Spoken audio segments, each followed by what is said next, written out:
Litshona njani? Sidibana kundaba zethu ze-ZTM Prime. Ibizo nginguNobuhle Maplanka. Sikhangele okusendabeni zethu. UMongameli Mnangagwa uhlonipha amaqembu amakhwaya eChimurenga. Uhulumende ukhangelelwe ukwakha izindlu eziyisigidi. iJadel Football Academy iqhuba indlela entsha. Singene endabeni zethu ngokugcweleyo. UMongameli Emmerson Mnangagwa izolo uncome indima eqhakathekileyo edlalwa ngamaqembu amakhwaya eChimurenga yokwazisa uZulu ngenhlelo eziqhutshwa nguhulumende. Ekhuluma lamaqembu la athi eLembare Chimurenga, Zimbabwe Mbuyane Handa le-Epworth South Chimurenga Choir Estate House eHarare izolo.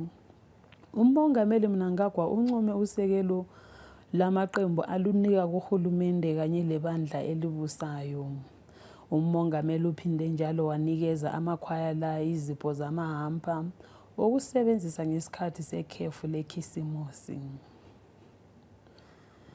Umphathintambo obona ngokwakhiwa kwezindlu uJemu Soda uveze ukuthi uhulumende kadlulisanga kuphela inani elibekiweyo lokwakha izindlu ezingu-220,000 kodwa usesungule inani elitsha elezindlu eziyisigidi njalo ugatsha lolu lukhangelele ukwenelisa ukwenza lokhu phansi kwesikhathi esibekiweyo. USoda uncome njalo indima enkulu eqhakathekileyo edlalwa ngamabhizimusi azimeleyo ekwehliseni inani lokuswelakala kwezindlu. Ugcizelele ukuthi inhlelo zala mankampani zenelise ukwethula izindlu phansi kwenhlelo zabo.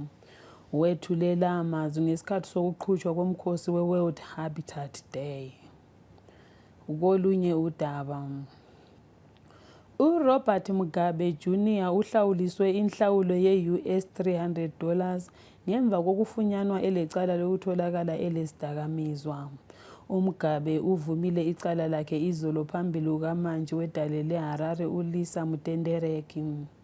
Phezulu kwenhlawulo le uMugabe ugwetshelwe inyanga ezintathu zokuhlala ejele ezibekwe eceleni kuthiwa kamelanga adale leli cala eminyakeni emihlanu elandelayo. Umphathintambo wezemali eSouth Africa u-Enoch Godongwana uselandule imbiko kaMongameli Donald Trump eyokuthi uhulumende wabo ubulala abamhlophe ama-Afrikaner kwele South Africa, wathi leyo mbiko ngeyamanga njalo iyingozi elizweni labo. Umbiko kaTrump uza ngaphambi komhlangano we-G20 Summit ozenzelwa eSouth Africa. uTrump uthi abantu abamhlophe bohlobo lwese-Afrikaner kumbe amabhunu bayabulawa eSouth Africa ngesikhathi esola ukuqhutshwa komhlangano lo eSouth Africa.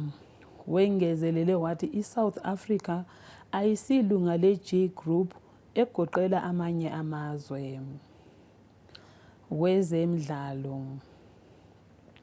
iJadel Football Academy ivule isitolo sokuthengisa impahla yomdlalo wenguqu ngenhloso yokwengezelela imali ezasekela ukuqhutshwa kwemidlalo lemisebenzi ye-academy. Umsunguli weJadel Football Academy uWalter Msanu uthe isenzo lesi ngeminye yemizamo yeqembu lakhe yokuzama ukuzimela bengaphili bethembe imali abayiphiwa ngabanye ngesikhathi sinye benikeza amathuba omsebenzi kwabasakhulayo. Umsani uveze ukusuthiseka lokuthokoza ngosekelo aluthola kuZulu wempare. Ngalolu daba sesifike emaphethelweni endaba zethu. Lisale.